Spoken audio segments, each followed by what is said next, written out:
3 commonly mispronounced words used in narration. Number 1, annihilate. Annihilate is a verb meaning to destroy something completely so that nothing is left. Synonyms are crush, decimate, demolish, eradicate, exterminate, extinguish, finish off, liquidate, negate, obliterate, quell, raze, or wipe out.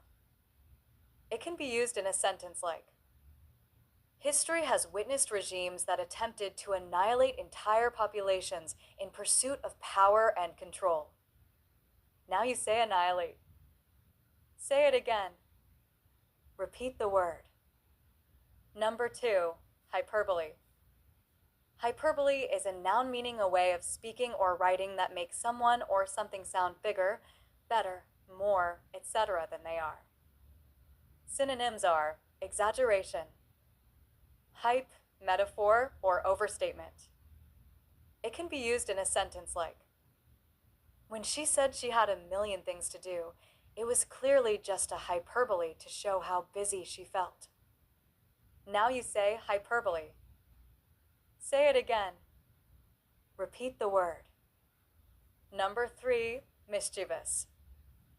Mischievous is an adjective meaning behaving in a way or describing behavior that is slightly bad but is not intended to cause serious harm or damage.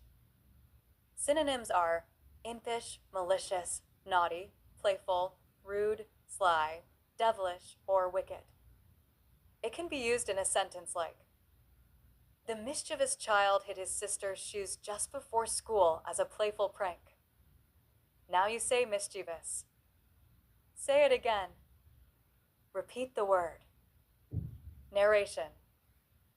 Title: The Clue Behind the Grin. Detective Ramos examined the crime scene with a sharp eye.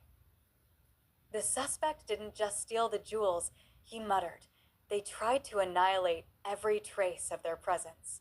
His partner, Detective Lane, chuckled. Don't you think that's a bit of a hyperbole, Ramos? Looks more like a rush job than a master plan.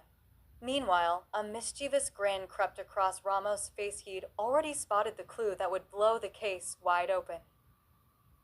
Detective Ramos stepped carefully over the shattered glass, his coat catching the breeze that slipped through the broken window.